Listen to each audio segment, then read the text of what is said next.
The moment I realized my marriage was over, I was sharing a hospital bed with a homeless woman who had more dignity than my millionaire husband. I'm Claire, 34 weeks pregnant, lying in County General because my insurance only covered the basics. For 3 days, Marcus hadn't answered my calls. 3 days of excuses that never made sense. Then I saw it, an Instagram post. Marcus wasn't at a business dinner. He was at the Brookfield Hotel. When I called, a woman answered his room. "Marcus, baby, I thought you were bringing champagne." But here's what made my blood run cold. While I was sharing a hospital bed with a stranger, my husband had rented the entire presidential floor. $52,000 per month for 4 months straight, and that was just the beginning. Because what I discovered next didn't just end my marriage. It exposed a $1 million fraud scheme, revealed 4 other women, uncovered an attempted murder plot, led the FBI to recover almost $5 million, and sent him to federal prison for 8 years. But the real story, it's about what happened when Marcus showed up at my emergency C-section and denied our baby was his, what the homeless woman taught me about survival, and how I went from victim to victor in 72 hours. This is the story of Room 217, where everything fell apart, and where I finally found myself. The moment I realized my marriage was over, I was sharing a hospital bed curtain with a stranger who had more dignity than my millionaire husband. The curtain between us was thin, faded blue fabric that smelled like industrial disinfectant and something I could not quite name. Fear, maybe, or loneliness. County General Hospital, maternity ward, room 217. This was not how I had imagined spending the final weeks of my pregnancy. My name is Claire Bennett, 32 years old, 34 weeks pregnant, and lying in a shared hospital room because my insurance only covered the basics. The fluorescent lights overhead buzzed and flickered, on and off, drilling into my skull. My swollen feet hung off the edge of the too-short bed. The IV in my left hand dripped slowly, magnesium sulfate for the preeclampsia that had landed me here 3 days ago. 3 days of calling my husband Marcus. 3 days of voicemails. 3 days of excuses that never quite made sense. Behind the curtain, my roommate cried out, a low, animal sound of pain. "You okay over there?" The voice was rough, worn down by life, but still kind. "I'm fine," I said. My voice came out smaller than I intended. "You don't sound fine." The curtain rustled. A face appeared. Brown eyes, dark hair pulled back into a messy bun, maybe 40 years old, but hard to tell with exhaustion written across her features. "I'm Ruby," she said. "Claire, nice to meet you. Sorry about the noise. Contractions are getting worse." "How far along are you?" 37 weeks. "You?" 34. "They're trying to control my blood pressure. If they can't stabilize it, they'll deliver early." Ruby nodded like she understood everything I was not saying. "Your husband coming?" My throat tightened. "He's at a business dinner." The look Ruby gave me said everything. That look women share when they recognize the light underneath the words. "My baby's father isn't here either," Ruby said softly. "Left 2 years ago. Haven't seen him since." "I'm sorry." "Don't be. I'm better off." Ruby smiled, and it was genuine. "You will be too, eventually." Before I could respond, Ruby disappeared back behind the curtain. Another contraction, another cry. I picked up my phone. 5 missed calls, all from Diane, my best friend. None from Marcus. I dialed his number again. Straight to voicemail. Again. "Hey, it's me. Again. I really need you to call me back. The doctor says they might have to deliver early if my blood pressure does not stabilize. I'm scared, Marcus. Please call me."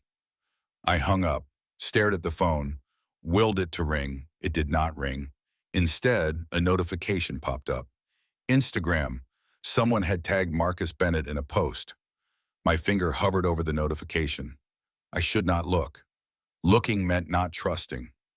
Looking meant being the paranoid wife, the jealous wife, the crazy wife. I looked. The photo showed a hotel lobby, marble floors, crystal chandeliers, a fountain in the center that probably cost more than most people's houses.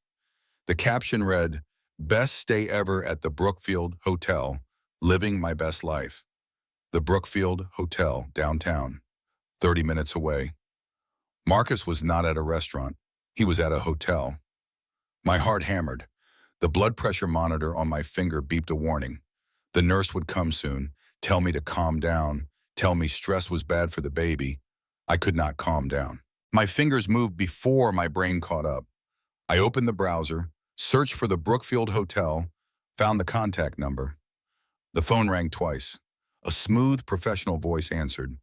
The Brookfield Hotel, how may I assist you this evening? Hi, I'm trying to reach my husband, Marcus Bennett. I believe he's a guest there. A pause, keys clicking. Yes, Mr. Bennett is a guest with us. Would you like me to connect you to his room?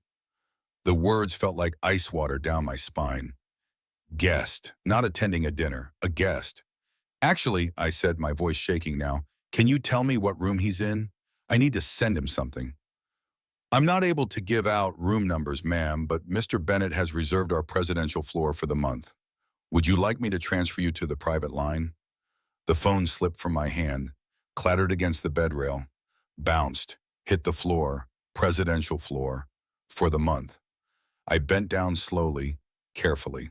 Everything in my body protested. I retrieved the phone. The call had disconnected. I did what I always did when the world tilted. Counted to 10. Breathed. Told myself there had to be an explanation, but my hands were shaking as I called the hotel back. Same smooth voice. The Brookfield Hotel, how may I assist you? I just called about Marcus Bennett. Can you transfer me to that private line, the presidential floor? Of course, one moment, please. Classical music, soft, expensive sounding. 1 ring, 2 rings, 3. A woman's voice answered, young, breathless, laughing. Marcus, baby, I thought you were bringing champagne. You've been on your laptop for an hour. My finger hit the end call button. The phone fell from my hand again. The blood pressure monitor screamed. Within seconds, the room filled with people. Dr. Helen Rutherford appeared first. 50-something, silver hair pulled into a tight bun, eyes that had seen everything and believed nothing. Claire, your pressure is 165/100. That's too high. Dr. Rutherford adjusted the IV, checked the monitors, pressed 2 fingers to my wrist to count my pulse.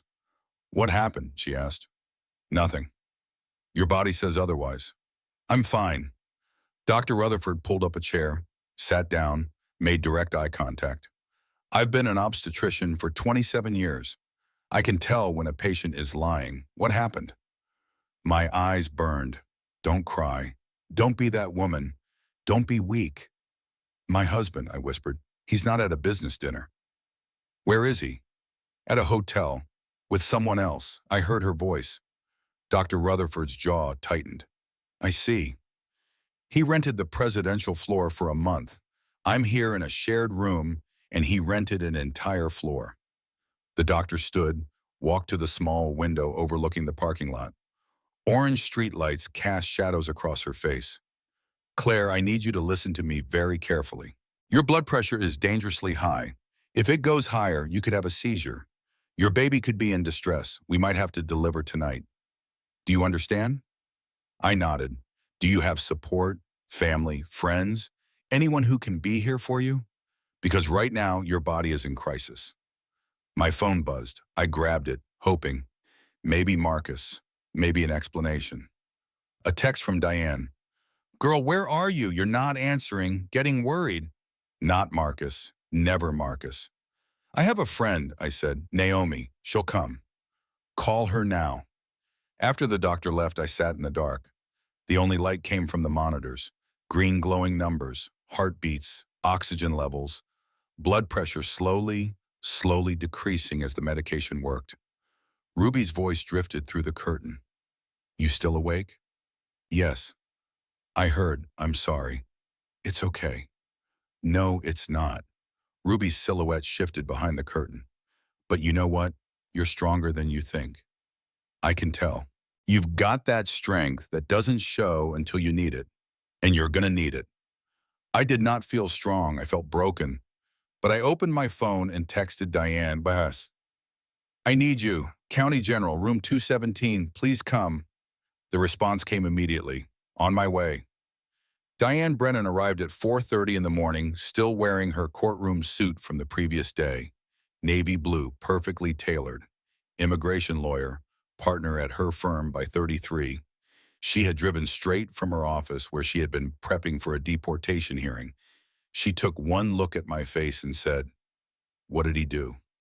Not what's wrong, not are you okay, just straight to the truth. That was Diane, always had been. We had met in college, roommates freshman year, best friends ever since. Diane had been my maid of honor, had given a beautiful toast about love and partnership and forever. She had also pulled me aside at the reception and whispered, "If he ever hurts you, call me. Any time, day or night." I had laughed, said he wouldn't. Now, sitting in this shared hospital room, I wished I had listened to whatever Diane had seen that day. "He's cheating on me," I said. No build-up, just fact. Diane pulled the privacy curtain around my bed. Ruby was finally sleeping, soft snores from the other side. The woman had been in labor for 18 hours. "How do you know?" Diane asked. I handed her my phone. "Call the hotel, ask for Marcus Bennett's room." Diane dialed, waited. Her face remained neutral as she spoke. "Yes, I'm calling for Marcus Bennett. Can you connect me to his room?" A pause. "The entire presidential floor, I see. No, that's fine, thank you." She hung up. Set the phone down carefully, deliberately. "The entire presidential floor," she repeated. "For how much?" "I don't know yet, but I'm about to find out." I opened my laptop, the one I had brought for distraction, for watching shows during the long hospital hours. Instead, I pulled up our joint bank account, the one Marcus managed because he was better with money, the one I never checked because I trusted him. Trusted. Past tense now. The account loaded. I scrolled through 3 months of history, line by line, charge by charge. Diane leaned in, her eyes scanning like a lawyer looking for evidence. The Brookfield Hotel, $52,000. Monthly charge, 4 months in a row. $208,000 total. Tiffany and Company, $24,000. Bergdorf Goodman, $15,000. Nobu, Carbone, Per se, 8,000 plus in restaurant charges at each one. On and on. Page after page. Luxury after luxury. And then, my charges. Hospital parking, $15. Target prenatal vitamins, $12. Grocery outlet, $47. My total monthly spending, under $300. "Jesus Christ," Diane whispered. Ruby's voice came through the curtain. "Girl, I'm homeless, and even I know that math ain't mathing." Despite everything, I almost laughed. Almost. "How long has this been going on?" I asked. Diane scrolled back. 6 months, 9 months, a year. The pattern emerged like a constellation you only see once you know where to look. "At least a year," Diane said quietly. "Maybe longer." I felt something break inside me. Not my heart. That would come later. This was something deeper. The foundation of who I thought I was, who I thought we were. "Maybe there's an explanation," I heard myself say. "Maybe it's for clients, business expenses. I should not have looked. I should have just asked him first." "Claire, stop. I'm overreacting. Pregnancy hormones. The stress. I'm not thinking clearly." "Claire, listen to me." Diane grabbed both of my hands, held tight. "You are not crazy. You are not overreacting. The facts don't lie. Numbers can't gaslight you. He is spending your money on someone else while you're lying in a hospital bed carrying his child. That is not a misunderstanding. That is betrayal." The word hung between us. Heavy, true betrayal.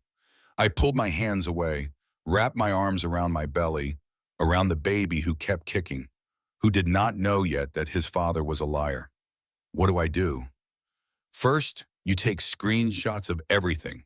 Email them to yourself, to me, multiple copies. He can't erase what's already documented.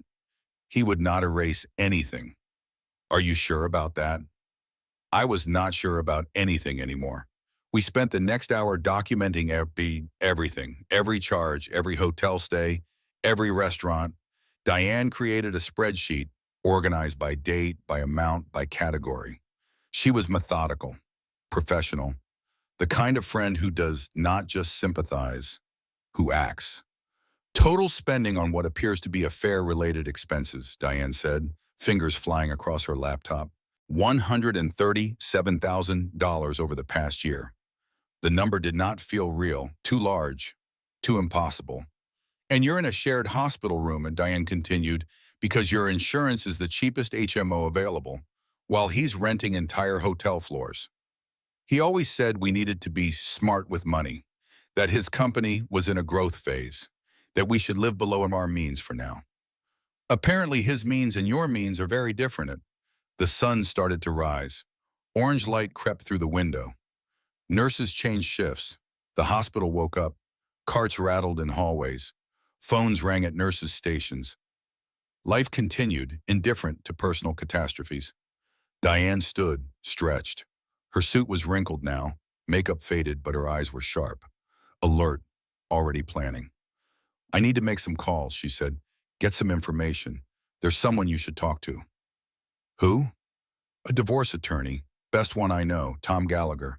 He specializes in high-asset cases where one spouse has been hiding money. I don't know if I want a divorce. Diane's expression softened. I know, but you need to protect yourself and your baby. Even if you decide to work things out later, you need to know your options now, before Marcus realizes you know, before he has time to move money around. He wouldn't do that. Are you sure? No, I was not sure. The man who would rent hotel floors while his pregnant wife shared a hospital room, that man was capable of anything. Make the call, I said. Diane left to find better cell service. I sat alone. Well, not alone, though. Ruby was still there, breathing, sleeping. A stranger who somehow felt like an anchor. Proof that other people survived difficult things. That single mothers made it work. That the worst was not the end. My phone buzzed. Finally. Marcus. Hey, babe. Sorry I missed your calls. Phone died and I forgot my charger. Everything okay? 17 hours. It took him 17 hours to respond. I stared at the text, composed my response carefully. Every word mattered now. I'm fine. When are you coming to visit? The three dots appeared, disappeared, appeared again. Meetings all day, probably tonight. Love you. Love you. Two words that used to mean everything. Now they meant nothing, worse than nothing. They meant lies. I did not respond. Instead, I opened Instagram, found the account that had tagged Marcus, a young woman, 20-something, beautiful, long dark hair, perfect makeup, designer clothes in every photo. And there, 3 photos back, Marcus's arm around her shoulders. The caption, best boss ever, so grateful for this amazing opportunity. Best boss, the profile said, Brooke Gallagher, executive assistant at Bennett Tech Solutions. Executive assistant. I clicked through every photo, looking for clues, looking for proof, looking for something to confirm what I already knew in my bones. There. A photo from 2 weeks ago. Brooke wearing a necklace. Delicate gold with a small diamond pendant. The caption, when your boss appreciates all your hard work, feeling blessed. I opened the bank statements again. Searched, found it. Tiffany and Company. $2,800. 2 weeks ago, the necklace. He bought his assistant a $3,000 necklace while I had been wearing my grandmother's old engagement ring because he said we should save money. My hands shook, not from fear anymore, from rage, pure crystalline rage that started in my chest and spread like fire through every vein. The blood pressure monitor started beeping, loud, insistent. Diane rushed back in. Claire, breathe. You need to breathe. He bought her jewelry, Tiffany jewelry, while I've been wearing my grandmother's old ring because he said we should save money. I know, but you need to calm down. He's spending my money on his mistress and I'm supposed to calm down? The door opened. Dr. Rutherford and a nurse swarmed in, checked monitors, adjusted medication, spoke in low, urgent tones. Blood pressure is 175/105, the nurse said. Increase the mag, Dr. Rutherford ordered. Then to me, Claire, you need to rest. No stress, no phones, no laptops, nothing that elevates your pressure. I can't just lie here.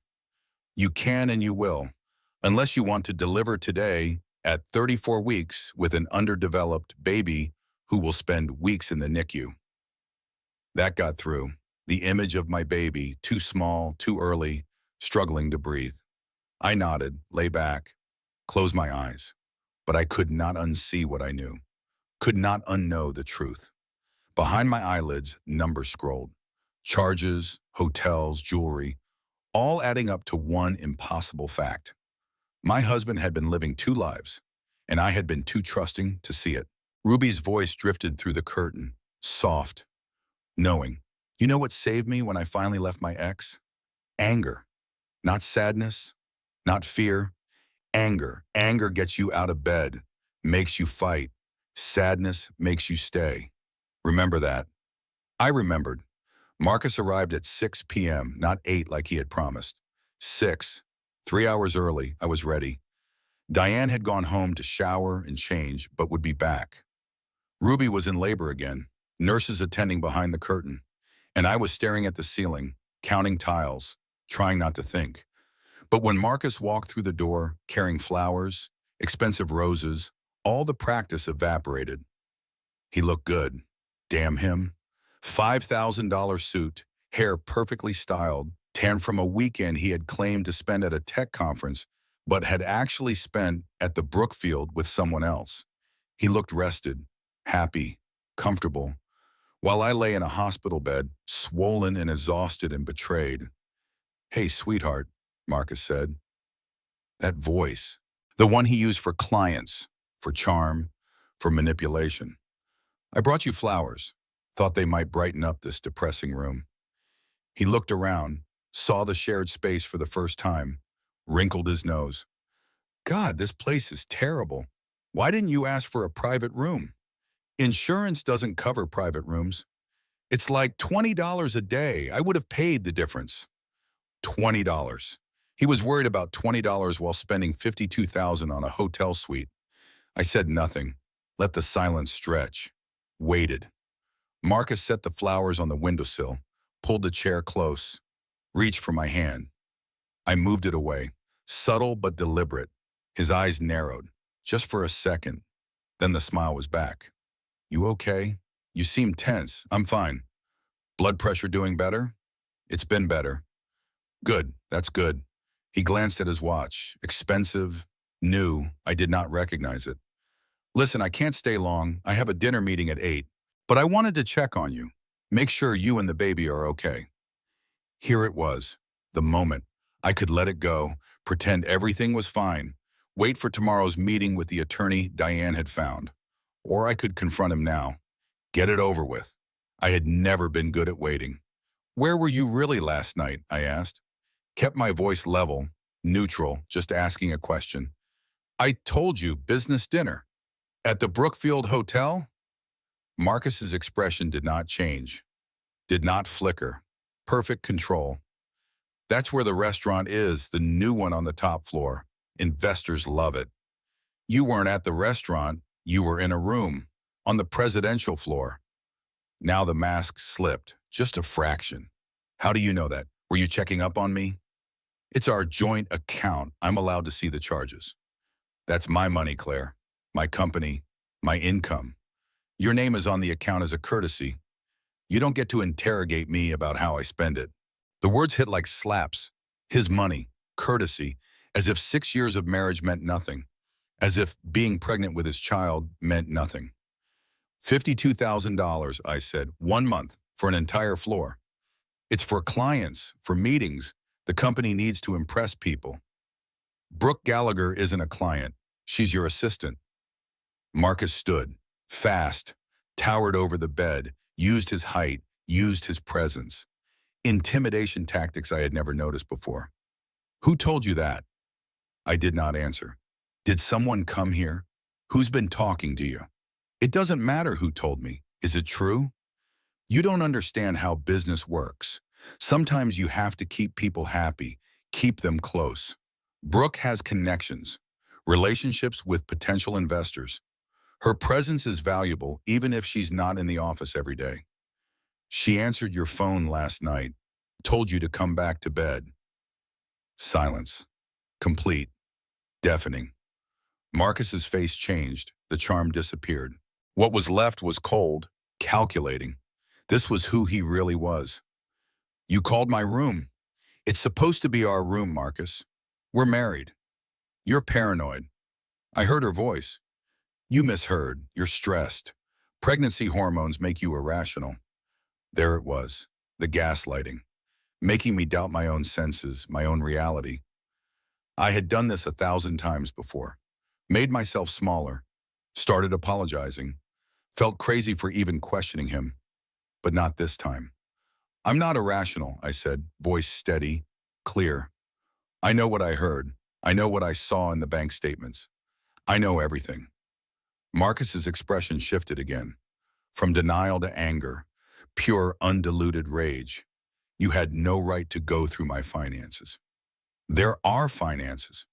Nothing is ours. It's mine. I earned it. I built that company. You contributed nothing. Each word landed like a punch. This was what he really thought, how he really saw me, as nothing, as less than, as something that could be discarded. Ruby's voice cut through from behind the curtain. Don't listen to him. I've been homeless 3 years. I know a con artist when I hear one. Marcus's head whipped toward the curtain. Great. My pregnant wife is taking advice from... The door opened. Dr. Rutherford. Perfect timing. She took one look at Marcus's posture, my face, and her expression hardened. Mr. Bennett, step back from the patient. Now. I'm talking to my wife. You're intimidating a woman in medical crisis. Step back or I'll have security remove you. Marcus stepped back, but not far. His eyes stayed on me, angry, threatening. This isn't over, he said.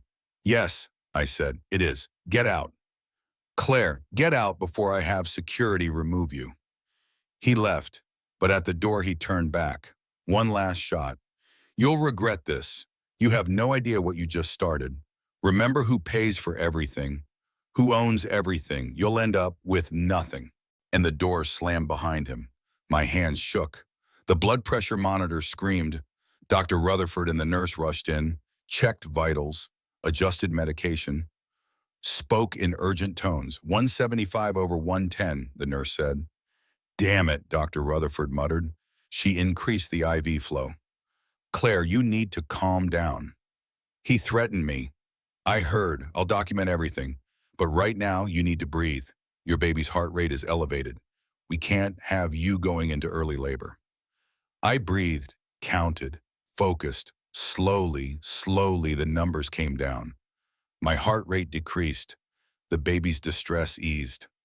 After the medical team left, Ruby spoke again. You did good, standing up to him, not backing down. That takes strength. I don't feel strong. I feel terrified. Weird. Strength and fear aren't opposites. Sometimes they're the same thing. You're scared because you're finally is fighting. Fighting is scary. But you know what's scarier? Not fighting. Staying in a marriage with a man who talks to you like that. Ruby was right, but knowing and feeling were different things. Right now I felt small, powerless, like Marcus had said. Nothing. My phone buzzed, a text from an unknown number. This is Tom Gallagher. Your friend Diane just called me. I'm looking at my calendar. I can be at County General in 40 minutes. Room 217, correct? How did you know my room number? Diane's thorough. I'll be there soon. Don't talk to your husband. Don't sign anything.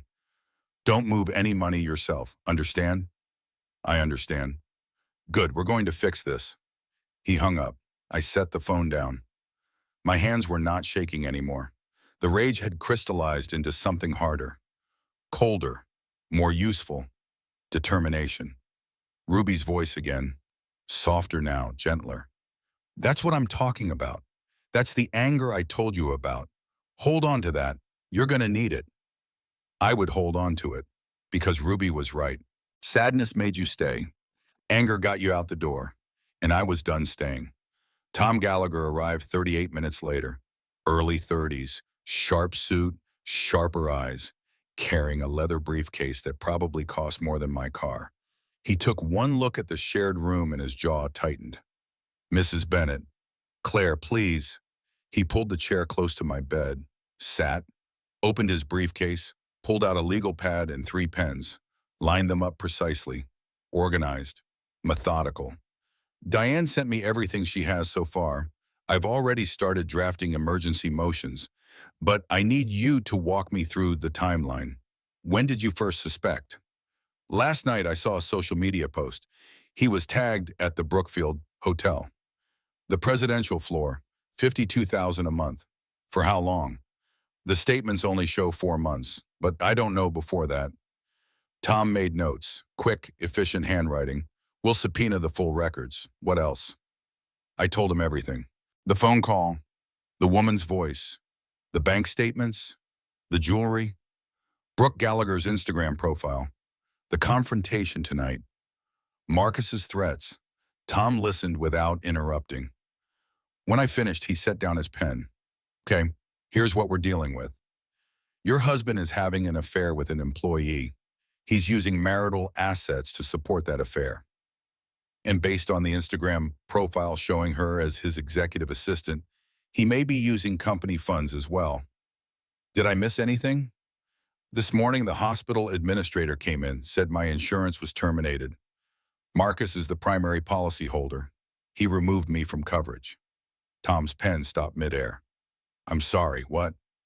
He canceled my health insurance this morning after I confronted him about the bank statements. The temperature in the room dropped. Tom's expression went from professional to furious in half a second. You're 34 weeks pregnant with a high-risk condition and he canceled your health insurance. Yes, that's not just cruel, that's evidence. Perfect, damning evidence of financial abuse. Tom's pen flew across the page, writing fast, organized lists forming. Emergency motion for temporary restraining order. Emergency motion for spousal support. Emergency motion for immediate insurance reinstatement. We're filing today. Today, is that possible? It is when a pregnant woman's insurance is canceled vindictively. Judge Margaret Sinclair handles emergency family law cases. She had a similar experience 30 years ago. Husband left her pregnant with twins. She doesn't forget. She doesn't forgive, and she doesn't tolerate financial abuse. Tom pulled out more papers. I need you to sign these. Retainer agreement, permission to access financial records, authorization to file on your behalf. I hesitated. Signing felt final, like crossing a bridge that would burn behind me. If you don't do this now, Tom said quietly, in 3 days he'll move more money, hide more assets. You'll spend years in court trying to track down accounts hidden in places with no cooperation treaties. Your son will be in college before you see a settlement. Is that what you want? No, that was not what I wanted. I signed. Tom gathered the papers, organized them, clipped them together. I'm going to file these within the hour. The hearing will likely be tomorrow morning. 10 a.m., Judge Sinclair's courtroom. Can you be there? I'm supposed to be on bed rest. This is more important. Bring your doctor if you can. The optics of you showing up in a hospital gown will help. Judges respond to visual evidence of neglect. That feels manipulative. It's true, isn't it? You're in a hospital bed. He's in a luxury hotel. That's not manipulation. That's reality. Tom stood, collected his briefcase. One more thing. Your husband will be served with papers this afternoon. He's going to call you. He's going to be angry, possibly threatening. Do not engage. Do not explain. Do not apologize. Every word you say can be used against you. Understand? I understand. Good. After Tom left, I sat in the quiet. Ruby was sleeping again, exhausted from labor. The contractions had slowed. Sometimes that happened. The body needed rest before the final push. I understood. My body needed rest too. My mind, my heart. But there was no time for rest. Not yet. There was a knock on the door. A man I had never met stood there. Mid-40s, receding hairline, expensive but not flashy suit. He looked uncomfortable. Claire Bennett? Yes. My name is Todd Fletcher. I'm Marcus's business partner. Can I come in? I should have said no, should have called Tom, asked what to do, but something in Todd's expression made me pause. He looked guilty. Come in. Todd entered slowly. Looked around at the shared room, the old equipment, the flickering lights. Something passed across his face. Disgust, anger, hard to tell. I shouldn't be here, he said. If Marcus finds out I came, I'm finished. What do you want? He sat in the chair, set a folder on the swinging table, would not meet my eyes. I have 3 daughters, 12, 14, and 16. I think about what I'm teaching them, about what kind of men I want them to marry or avoid. He finally looked up. I can't watch this anymore. Watch what? Marcus, Brooke, the lies, the money, all of it. Todd opened the folder, pulled out papers, spreadsheets, bank statements, but not personal. Corporate. Brooke Gallagher, on our payroll for 14 months. Title, executive assistant. Salary, $200,000 annually. That seems high for an assistant. It is. Want to know how many hours she's logged? How many actual tasks she's completed? How many meetings she's attended? I waited. 0. She's never worked a single day. Never answered a single email. Never attended a single meeting. Todd pulled out more papers. But she has a company credit card, company apartment, company car, all listed as business expenses, all tax deductible, all completely fraudulent. The word landed like a punch. Fraudulent. Marcus told me she was helping with client relations. There are no client relations. She's his mistress. Everyone on the board knows it. Well, 2 of us know it.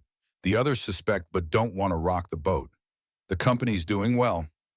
Why ask questions? You're on the board. You could stop it. I've tried. Marcus is the CEO. He has controlling shares. I can't overrule him without proof that harms the company. And technically, client relations is a legitimate business expense, even if there are no actual clients. Then why are you telling me this? Todd pulled out another stack. Different papers, offshore accounts, wire transfers. Because 3 days ago, Marcus started moving money, personal accounts into overseas holdings, Cayman Islands, Switzerland, places that are very difficult to access legally. Why would he do that? The company is about to be audited, standard procedure when you're growing fast. IRS wants to make sure everything's legitimate. When they look closely at Brooke's employment, they're going to have questions. Marcus knows this. Todd's expression was pity, pure pity. He's protecting his assets from the audit and from you. This is what people do before they file for divorce. They hide assets so the spouse can't get them in the settlement. The room tilted. I gripped the bed rail. He's going to divorce me. I don't know, but he's preparing for it, moving money where you can't reach it, where courts can't reach it, getting everything in order. Todd stood, left the folder. You need to file first, before he moves everything, before he has time to hide it all. You have maybe 72 hours. After that, tracking this money becomes nearly impossible. I'm pregnant. I'm in the hospital. How am I supposed to? That's why I brought you this. Evidence, documentation, everything your lawyer needs to freeze his accounts, to stop the transfers. But you have to act fast. He moved toward the door, stopped, turned back. Marcus was my friend. I wanted to believe he was just going through something. Midlife crisis, stress, whatever. But when he moved that money, when he started planning a to screw you over while you're lying here pregnant with his kid, that's when I knew. Todd's voice was quiet now, almost sad. He's not the person I thought he was. Maybe he never was. After Todd left, I sat in silence. The folder sat on the table. Evidence, proof. Betrayal documented in spreadsheets and wire transfers. Ruby's voice came through the curtain. Strained, in pain. You get all that? You heard? Hard not to. Walls are thin, or curtains. Whatever. A sharp intake of breath. Another contraction. When it passed, Ruby spoke again. You're gonna do it. File for divorce. I don't know. Maybe there's an explanation. Maybe Todd's wrong about what Marcus is planning. You don't believe that? No, I did not believe that. But admitting it out loud felt like giving up. Like acknowledging that the last 6 years had been a lie. That the man I married never existed. That I had been sleeping next to a stranger capable of this level of deception. My phone rang. Marcus. I stared at it. Let it ring 3 times. 4. I answered. Hey, babe, Marcus said. Cheerful, light, like nothing was wrong, like the world had not imploded. How are you feeling? Tired. Blood pressure okay? It's been better. Good, good. Listen, I'm going to try to stop by tonight. Probably around 8. I have back-to-back meetings until then. You need anything? Yes, I wanted to scream. I need you to be a different person. I need the last year to be a nightmare. I need you to not be renting hotel floors and buying jewelry for your assistant while I'm sharing a hospital room. I need you to not be hiding money in offshore accounts. I need you to not be planning to divorce me while I'm pregnant with your child. No, I said, I don't need anything. Okay, love you. Get some rest. He hung up before I could respond. I looked at the folder, looked at my phone, looked at my belly where my son was kicking. Strong, healthy, alive, depending on me to make the right choice. I opened Tom's last text message and typed, I have more evidence, a lot more. Can you come back? The response came immediately. On my way. Tom returned within the hour. This time he brought a laptop and a forensic accountant named Patricia Chen.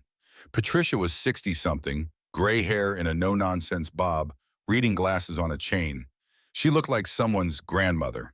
She analyzed financial crimes for a living. They spread Todd's documents across my hospital bed tray. Patricia put on her glasses and started reading. Her expression never changed. Just professional assessment. After 10 minutes, she looked up. This is a prosecutable case, not just divorce court, federal prosecution, wire fraud, embezzlement, misappropriation of corporate funds. What does that mean? I asked. It means your husband isn't just cheating on you. He's stealing from his own company and using it to support his affair. That's a felony. Tom leaned forward. Patricia, can we use this in family court? You can use it to show financial misconduct. But the moment you file this evidence, you're also obligated to report it to the SEC. These are federal crimes. So if I use this to protect myself in the divorce, I said slowly, Marcus goes to prison. Potentially, yes, if the SEC investigates and finds evidence of fraud. The room felt smaller suddenly, closing in. I had wanted justice, wanted Marcus to face consequences. But prison? That felt like too much, too final. How long would he serve? I asked. Patricia consulted the documents again. Given the amounts involved, the systematic nature of the fraud, the use of offshore accounts to hide assets, 5 to 10 years, maybe more if they find additional crimes. 5 to 10 years. My son would be in elementary school. Middle school, would grow up with a father in federal prison. I need to think about this, I said. Tom nodded. That's fair. But Claire, you need to understand, whether you use this evidence or not, that audit is happening. The IRS is going to find Brooks' employment records. They're going to ask questions. This is coming out either way. The only question is whether you're protected when it does. He was right. I knew he was right. But knowing and accepting were different things. My phone buzzed at the text from Diane. Heard Tom came back. You okay? I typed, define okay. Fair. I'm coming back. Be there in 20. The blood pressure monitor beeped. 140/90. Not dangerous yet. But climbing. Dr. Rutherford appeared in the doorway. She looked at the papers spread across my bed, at Tom and Patricia, at my face. Everyone out. Now. Doctor, Tom started. I don't care. My patient's blood pressure is rising. You're leaving. Now. Tom and Patricia packed up quickly. Tom handed me a card before leaving. Call me when you decide, day or night. After they left, Dr. Rutherford sat down, checked my vitals manually. Pulse, blood pressure, listened to the baby's heartbeat. He's fine, she said, strong, healthy, but you're not. Your body is under too much stress. I don't have a choice. I have to deal with this. You have a choice about timing. Whatever decisions you're making, they can wait 24 hours. They can wait until we get your pressure stabilized. They can wait until you're not at risk of having a stroke. She was right. Again. I'll rest, I said. I promise. Good. I'm putting a sign on your door. No visitors except medical staff and your friend Diane. Everyone else can wait. After she left, I lay back, closed my eyes, tried to sleep, but my mind would not stop. Marcus was stealing from his company, using corporate money to fund an affair, moving assets offshore to hide them from me and from the IRS. And I was the only one who could stop him. The only one who could protect our son from inheriting a father's criminal legacy. I must have slept. Because when I woke, it was dark. The only light came from the monitors. Ruby was awake. I could hear her breathing. Fast, shallow. "You okay?" I asked. "Contractions. Really close now. Nurse says it's time." "You scared?" "Terrified, but ready. You know what I mean?" I did know. Terrified, but ready. That described everything. The nurses came for Ruby 20 minutes later. Wheeled her out. She reached through the curtain as they passed, squeezed my hand. "You're going to be fine," she said. "Both of us are." Then she was gone. I was alone. Completely, utterly alone. My phone buzzed. "Marcus. Babe, I can't make it tonight. Something came up at work. I'll come tomorrow. Promise. Love you." Something came up at work. Sure. Something named Brooke. I did not respond. Instead, I picked up Todd's folder. Read through every page. Slowly. Carefully. The evidence was damning. Irrefutable. Marcus had systematically stolen from his company for over a year, hidden the money, used it to support his affair.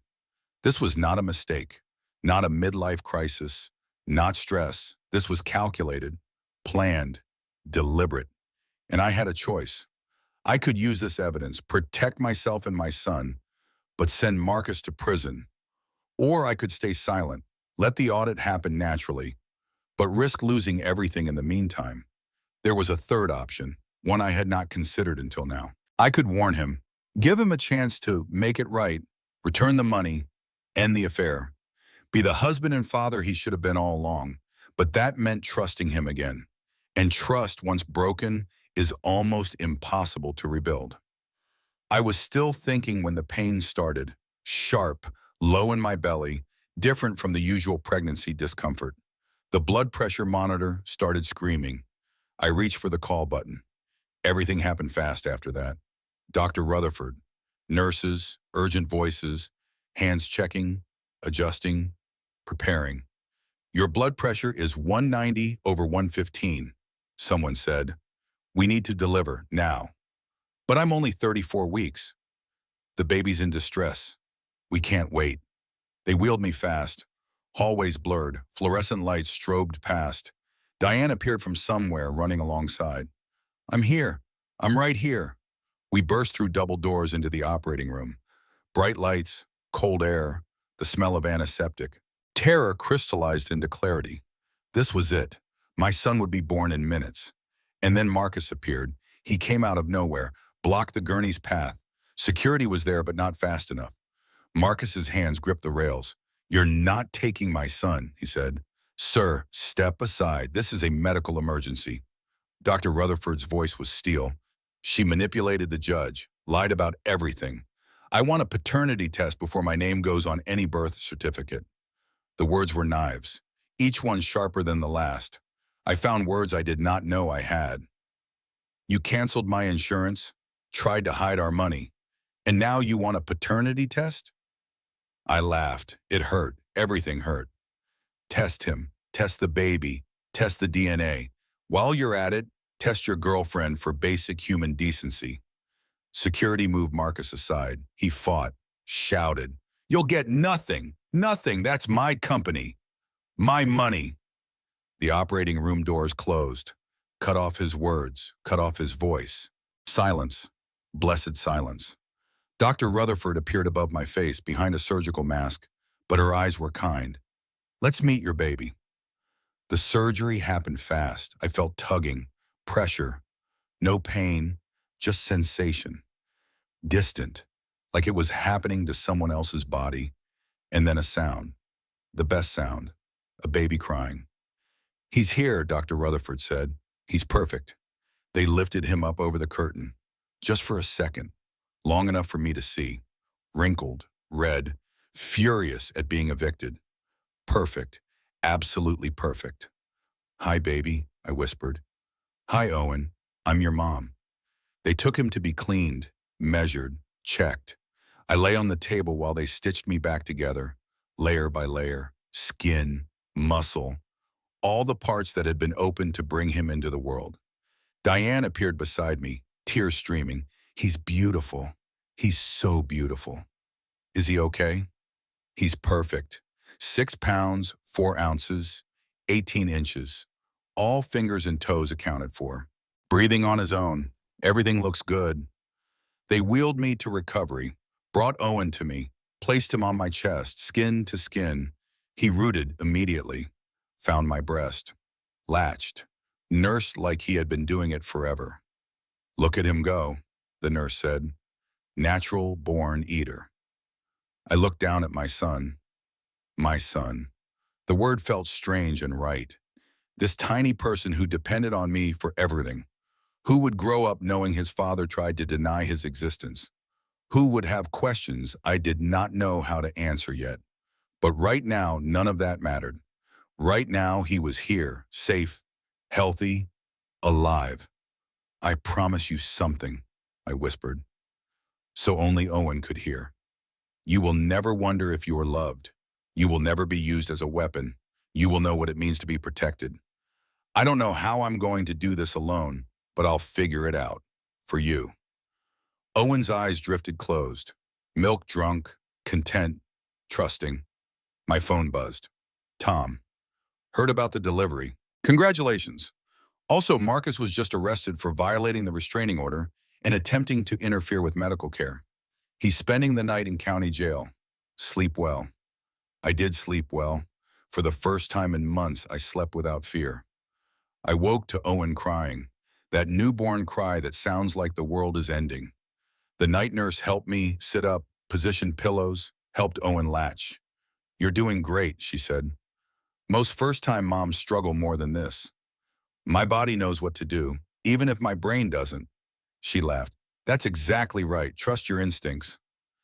After Owen finished nursing, I just held him, stared at his face, memorized every feature, his nose, his chin, his tiny fingers that wrapped around mine with surprising strength. The door opened quietly. Diane entered, carrying coffee and what smelled like real breakfast. Hospital cafeteria was closed. Went to that diner you like. Pancakes, bacon, real maple syrup. You're a saint. I'm a friend who knows you haven't eaten real food in 3 days. We ate in comfortable silence. Owen slept in the bassinet beside my bed, perfect and oblivious to the chaos around him. Tom called me this morning, Diane said finally. The hearing is at 10 a.m. Judge Sinclair, emergency session. Can I even go? I just had surgery. Dr. Rutherford already approved it. She's coming with us. Says she wants to testify about Marcus's behavior, the insurance cancellation, the medical interference, and the other evidence, Todd's documents. Diane set down her coffee, looked at me directly. That's your decision. Tom can present just the personal stuff, the affair, the spending, the insurance. That's enough for custody and support. Or he can present everything, the corporate fraud, the offshore accounts. But Claire, you need to understand what that means. Prison. Yes, federal prison, 5 to 10 years, maybe more. I looked at Owen, sleeping peacefully, unaware that his mother was deciding his father's fate. What would you do? I asked. Diane thought for a long time before answering. Honestly, I'd burn it all down. He tried to have you committed so he could steal your inheritance. He denied his own son. He interfered with emergency medical care. That's not a good person having a bad moment. That's a dangerous person showing you who they really are. She was right. I knew she was right. But it still felt like too much power, too much responsibility. I need to see him, I said. Marcus, before the hearing, I need to talk to him one more time. That's a terrible idea. Probably, but I need to. Diane made a phone call. Arrangements were made. Marcus was still in county jail. They could bring him to a private conference room at the courthouse. Before the hearing, supervised meeting. We arrived at the courthouse at 9 a.m. I was still in a hospital gown under the coat Diane had brought. Still had an IV line in my arm, though disconnected from the drip. Dr. Rutherford pushed my wheelchair. The visual was deliberate, strategic, and also completely true. I was a woman who had given birth less than 24 hours ago, still recovering, still vulnerable, and I was here fighting for my son. They brought Marcus in at 9:15. He was in an orange jumpsuit, handcuffed. He looked tired, angry, but mostly shocked, like he had not really believed this would happen. The guard chained his cuffs to the table, stood by the door. Diane and Dr. Rutherford waited in the hallway. It was just Marcus and me. He spoke first. "Claire, this is insane. You're going to destroy everything. My company, my reputation, our future." "Our future?" I almost laughed. "You were planning to divorce me. You moved money offshore so I couldn't access it. You hired a woman you're sleeping with and paid her $200,000 a year to do nothing. You stole from your own company." "I didn't steal. I made business decisions. You committed fraud. It's more complicated than that." "No," I said, voice steady now, clear. "It's actually very simple. You lied, you cheated, you stole. And when I found out, you tried to gaslight me into thinking I was crazy." Marcus leaned forward as far as the chains allowed. "If you present that evidence in court, I go to prison. Is that what you want? Our son grows up without a father?" "Our son already doesn't have a father. He has a sperm donor who denied his paternity during emergency surgery." I was upset. I wasn't thinking clearly. "You've been not thinking clearly for over a year? Because that's how long this has been going on." Silence. Marcus looked at his hands, at the chains, at anything but me. "What do you want?" he asked finally. "I want you to tell me the truth, just once, no lies, no manipulation, no gaslighting, just truth." "About what?" "Everything. When did it start? Why? Did you ever actually love me?" Marcus was quiet for a long time. When he spoke, his voice was different, smaller, almost honest. "I did love you at the beginning. You were different from the women I usually dated. Genuine, kind, not interested in my money." "When did that change?" "I don't know. Gradually. You wanted me to slow down, spend less time at work, start a family, and I felt like I was suffocating." "So you had an affair?" "I met Brooke at a conference. She was exciting, new. She wanted the same things I did. Success, luxury, ambition. And I was boring. You were settled, content with normal. I wanted more." There it was, the truth. Simple and devastating. I was not enough. Had never been enough. Would never have been enough. "What about the money?" I asked. "The corporate fraud?" Marcus shifted, uncomfortable now. "That started as a way to keep Brooke close, pay her a salary so she'd move here. Then it just became easier to use company funds, less traceable than personal accounts. Until the audit." "Yes." "So you moved money offshore to hide it from the IRS and from me." "I was protecting assets. That's smart business." "It's a felony." Marcus looked at me then, really looked at me, and I saw something I had never seen before. Fear. "Are you going to use Todd's evidence?" he asked. "I don't know." "Claire, please think about Owen. He needs a father. He needs a father who isn't a criminal, who doesn't lie, who doesn't steal, who doesn't try to destroy his mother when she discovers the truth." "I'm sorry, I am. I made mistakes." "Mistakes, Marcus? You tried to have me committed. You planned to steal my inheritance. You denied your own son. Those aren't mistakes. Those are choices, deliberate, calculated choices." Marcus's expression hardened. The fear disappeared. What replaced it was anger. "If you do this, you'll regret it. I'll fight you on everything. Custody, support, division of assets. I'll make your life hell." And there it was, the real Marcus. Not sorry, not repentant, just angry he got caught. "You already made my life hell," I said. "The difference is now I'm fighting back." I stood up, carefully, still sore from surgery, but I stood. "See you in court." I left him there, chained to the table, alone. Diane was waiting in the hallway. "Well?" "Present everything, all of it, the affair, the fraud, the offshore accounts, everything." "You're sure?" "I'm sure." We walked to the courtroom. Dr. Rutherford pushed my wheelchair. Owen was with a nurse in a private room nearby. Safe, protected. Judge Margaret Sinclair's courtroom was already full. Marcus's lawyer, Preston Ward, was there, looking confident in his $4,000 suit. Tom Gallagher sat at our table. He had more documents now, organized, ready. Judge Sinclair entered. Everyone stood, except me. I stayed in the wheelchair. She looked at me. At the hospital gown, at the IV line still in my arm. Her expression was unreadable. "Let's begin," she said. The hearing lasted 3 hours.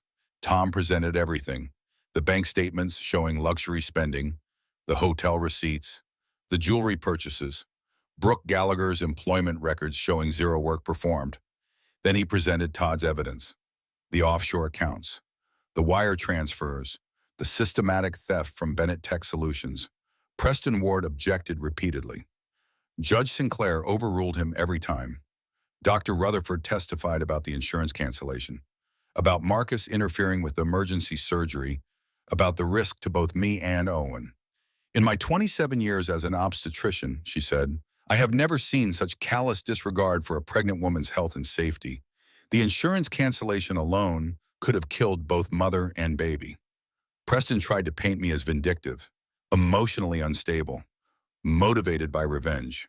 "My client is a successful businessman," he said. "He works long hours. Yes, he made some personal mistakes, but that doesn't make him a criminal."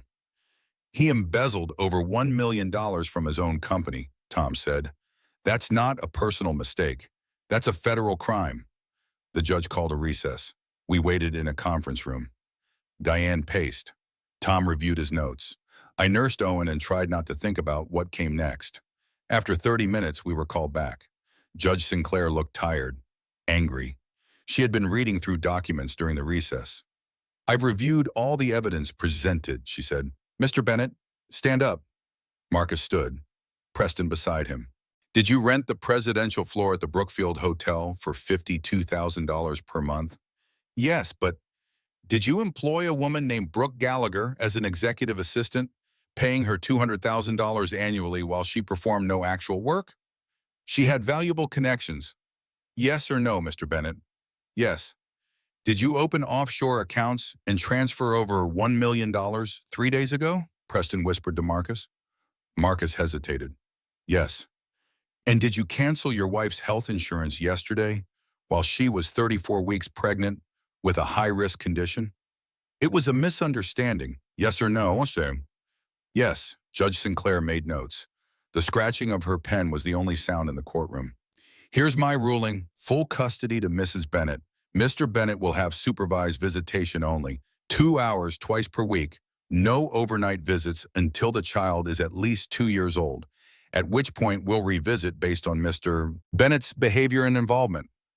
Marcus started to object. Preston put a hand on his arm. "All marital assets are frozen pending full discovery. Mr. Bennett will pay temporary spousal support of $15,000 per month. Health insurance will be reinstated immediately, with Mr. Bennett responsible for all medical costs related to the pregnancy and delivery." She paused, looked directly at Marcus. "Additionally, I am obligated to report the evidence of corporate fraud to the Securities and Exchange Commission. They will conduct their own investigation. Mr. Bennett, I strongly suggest you retain criminal counsel." Preston's face went pale. Marcus looked like he might be sick. "We're adjourned." Outside the courthouse, I sat in the wheelchair holding Owen. Diane stood beside me. Tom was on the phone with someone, probably his office. "You did it," Diane said. "You won." But it did not feel like winning. It felt like surviving, like barely making it through.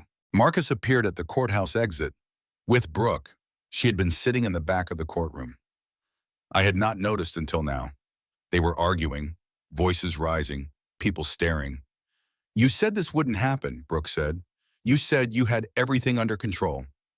"I did have it under control until she..." "Until she what? Found out you were stealing? Using me as a tax deduction? Making me an accessory to fraud?" "Brooke, calm down." "Don't tell me to calm down. I could go to prison too." "You won't. You didn't know anything." "I knew enough, and now everyone else does too." Brooke turned, saw me watching, walked over. I tensed. Diane moved closer, protective. But Brooke did not look angry. She looked tired. scared. "I'm sorry," she said. "I didn't know you existed." He showed me divorce papers, said his ex-wife was crazy, that she was trying to ruin him financially.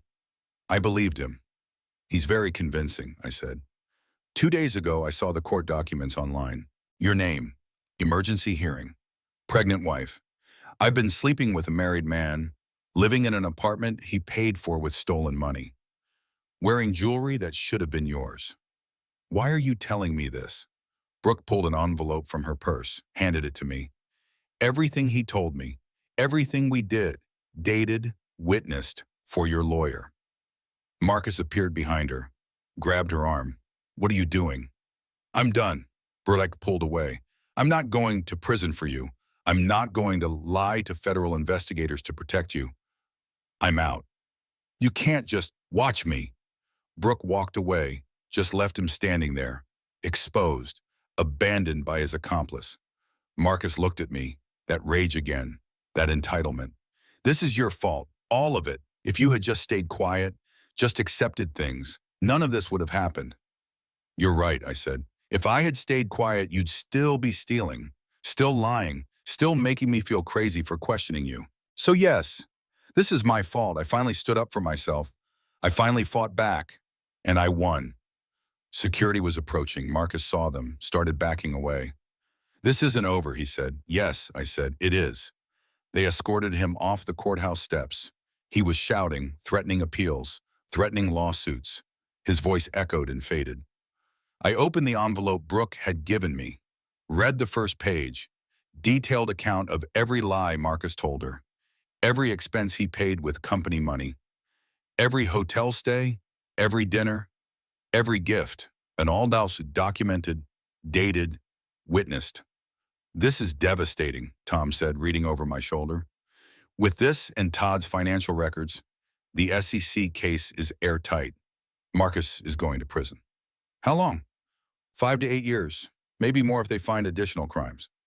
5 to 8 years. Owen would be in elementary school, would have questions about his father, would need answers I still did not know how to give.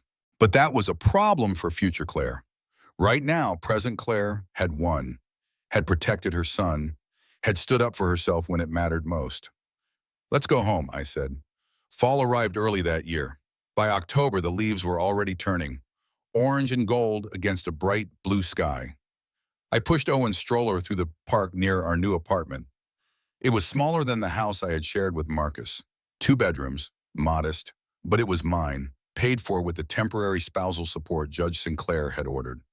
Owen was 6 months old now, sitting up, babbling, reaching for everything, growing so fast.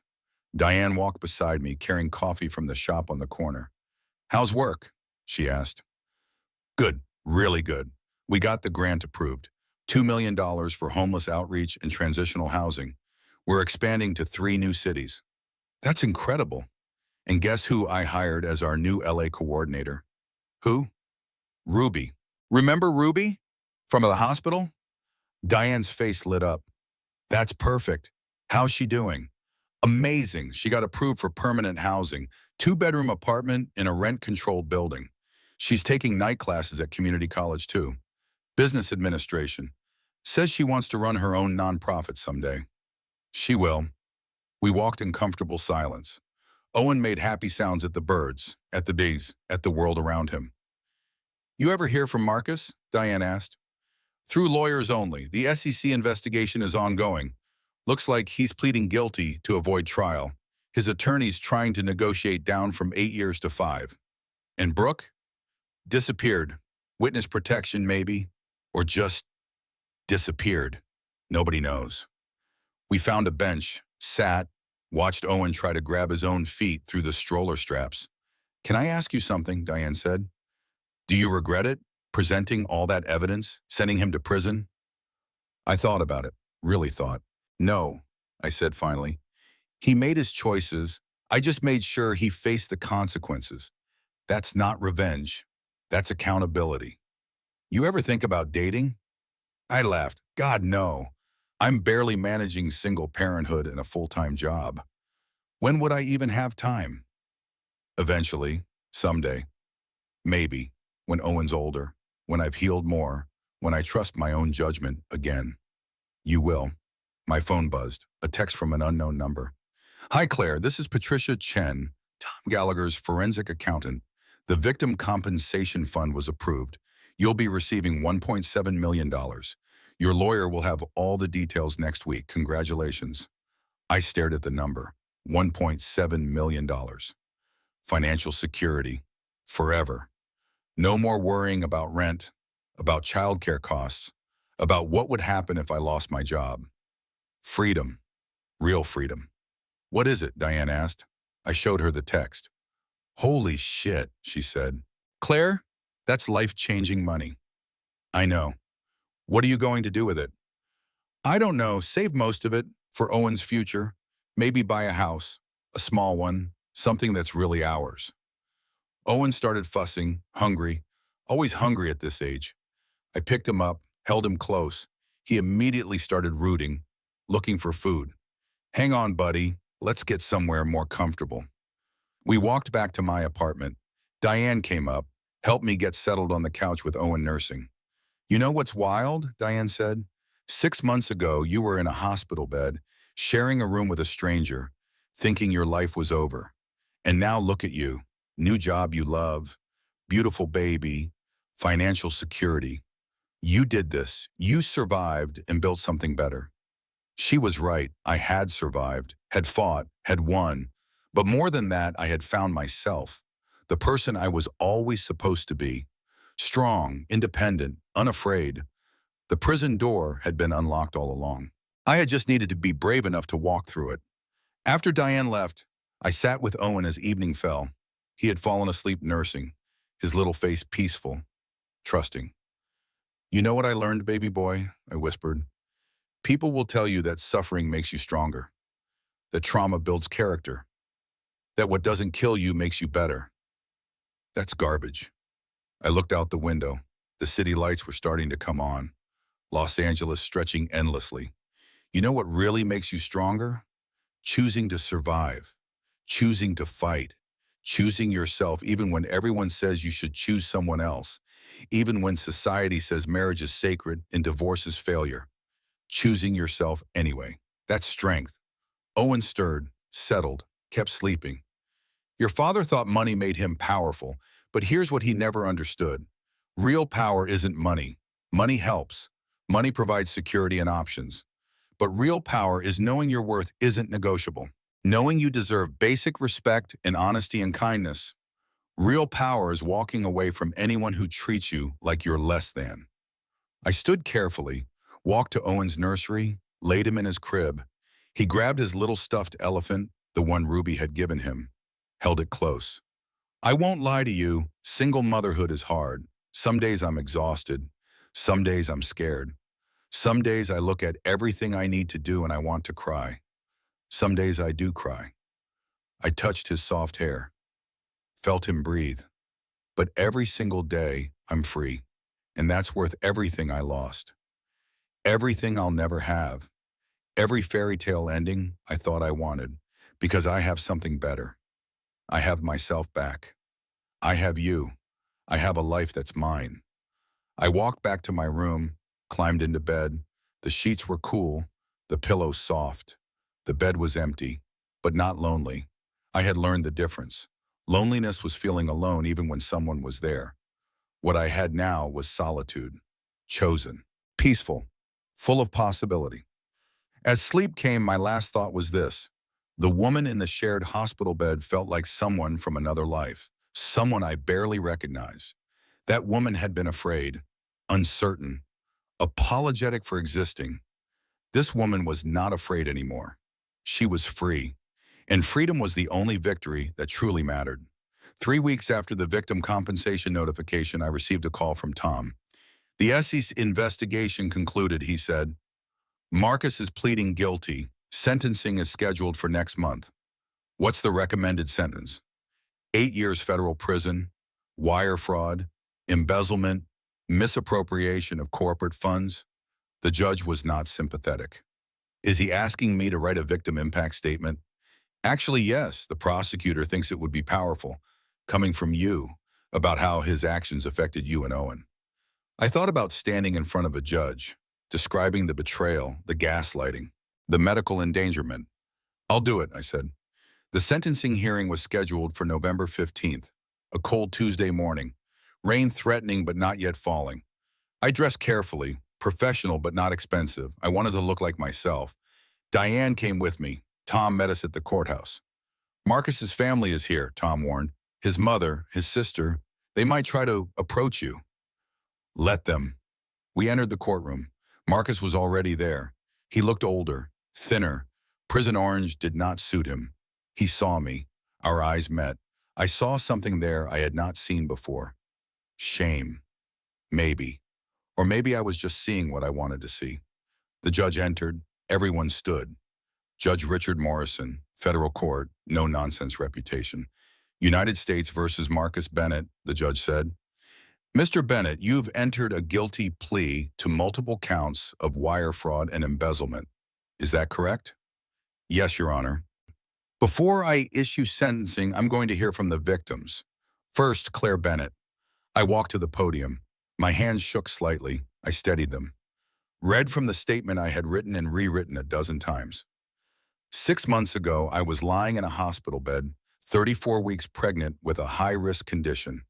I was sharing a room with a homeless woman because my insurance only covered the basics. Meanwhile, my husband had rented an entire floor at a luxury hotel for $52,000 per month to support his affair. I looked up. Marcus was staring at the table. When I discovered his infidelity, he did not apologize. He canceled my health insurance. While I was pregnant, he moved money offshore so I could not access it. During my emergency cesarean section, he appeared at the operating room doors and demanded a paternity test. He denied his own son. My voice was steady now, strong. Marcus Bennett is not just a man who made mistakes. He is a man who systematically lied, stole, and manipulated everyone around him. His business partners, his investors, his wife, even his mistress. He is a danger to anyone who trusts him. I folded my statement. I don't say this out of anger. I say it because it's true, and because his son deserves to grow up knowing that actions have consequences, that you can't buy your way out of accountability. I sat down. Diane squeezed my hand. Judge Morrison reviewed his notes, then looked up. Mr. Bennett, I've reviewed all the evidence in this case. I've read the victim impact statements. I've considered your lack of prior criminal history and your expressions of remorse. A pause. But I've also considered the systematic nature of your crimes, the calculated deception, the abuse of trust, the endangerment of your pregnant wife, the denial of your own child. The judge leaned forward. These are not the actions of a good person having a bad moment. These are the actions of someone who believes rules don't apply to them. Another pause. Longer this time. I sentence you to 8 years in federal prison. No parole. Additionally, you are ordered to pay a restitution of $2.3 million to Bennett Tech Solutions and its investors. Marcus's face went white. We're adjourned. The gavel came down. Marcus was led away in handcuffs. He looked back once, at me, at the life he had destroyed. I felt nothing, no satisfaction, no triumph, no anger, just peace. Outside the courthouse, reporters were waiting. Tom handled them. I just wanted to go home, to Owen. But Marcus's mother appeared, Eleanor Bennett, 70-something, elegant, cold. Are you happy now? She asked. You destroyed my son's life. He destroyed his own life, I said quietly. I just made sure he faced consequences. He made mistakes. Everyone makes mistakes.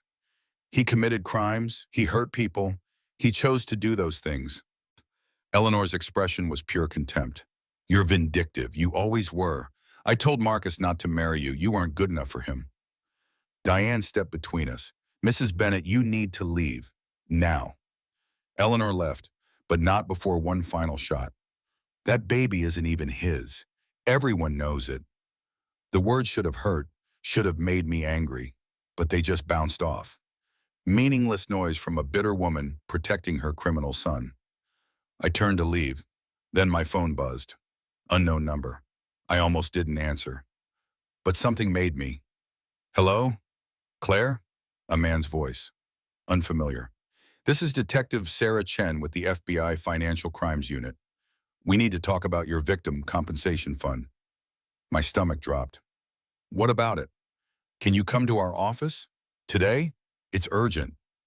Diane saw my face. What's wrong? The FBI wants to see me about the compensation fund. Tom appeared beside us. What? Why? I don't know. They said it's urgent. We drove to the FBI field office, a concrete building downtown, security checkpoints, badges, escorted to a conference room. Detective Chen was there, 30-something, sharp eyes, professional suit. Mrs. Bennett, thank you for coming. She gestured to a chair. I'll get straight to the point.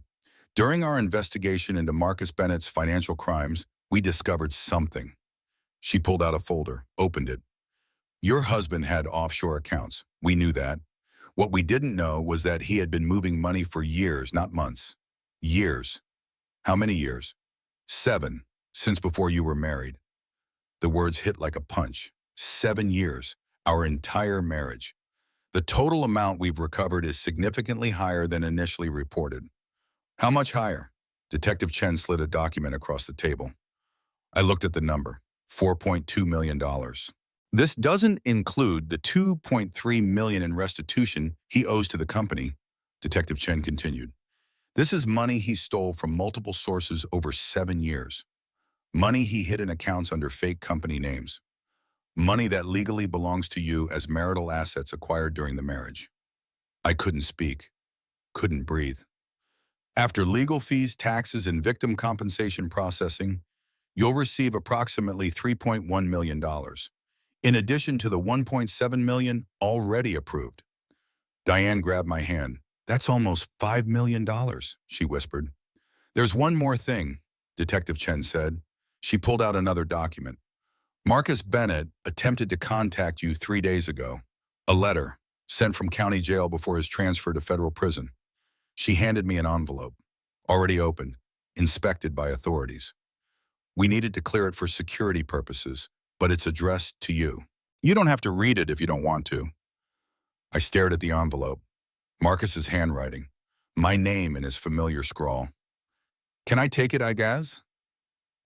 It's yours. I put the envelope in my purse, unopened, unread. Thank you, Detective. Outside the FBI building, I stood in the parking lot. Diane beside me, Tom on the phone with someone, probably his office. Are you going to read it? Diane asked. I looked at the envelope, thought about Marcus in a cell, writing me a letter saying what? Sorry, begging for forgiveness, threatening me one last time. No, I said, I don't think I am. You sure? Whatever he has to say, I don't need to hear it. He doesn't get any more of my time, any more of my energy, any more of my life. I walked to the nearest trash can, held the envelope over it, paused. Then I opened it, read the first line. Claire, I know you'll never forgive me, but I need you to know the truth. I kept reading, 1 paragraph, 2, 3. My hands started shaking.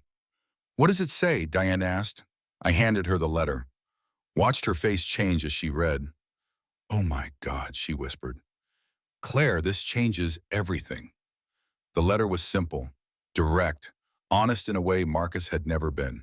He confessed everything, not just the affair, not just the fraud, everything, the money laundering scheme that started 7 years ago, long before Brooke, long before the hotel, the other women, plural, 4 of them over the years. Brooke was just the one I found out about. The plan to divorce me and claim I was mentally unstable. Already in motion 6 months before I discovered the affair. He had been gathering evidence, documenting my erratic behavior, preparing to have me committed so he could take everything. The pregnancy. He had told me he wanted a baby, but the letter revealed the truth. He thought a child would make me easier to control, more dependent, less likely to leave. And the final confession. The one that made my blood run cold. The life insurance policy. $2 million, with me as the beneficiary. But what he didn't mention when we signed it was the double indemnity clause. If I died accidentally, the payout was $4 million. And 6 months ago, right before I found out about the affair, he had been researching untraceable poisons. He was going to kill you, Diane said, voice shaking. Claire, he was actually planning to kill you. I read the last paragraph. I'm telling you this because you deserve to know who I really am, what I'm really capable of. You saved yourself by discovering the affair. If you hadn't, if you'd stayed quiet like I thought you wouldn't be alive right now. I'm sorry isn't enough. Nothing is enough, but I wanted you to know you were never paranoid. You were never crazy. Your instincts were right. I was always the monster you feared I was. I folded the letter, put it back in the envelope. We need to give this to Detective Chen, Tom said. This is evidence of attempted murder, premeditation. This changes his sentence. This could add another 10 to 15 years. No, I said. What? Claire, he was going to kill you. I know, but he didn't.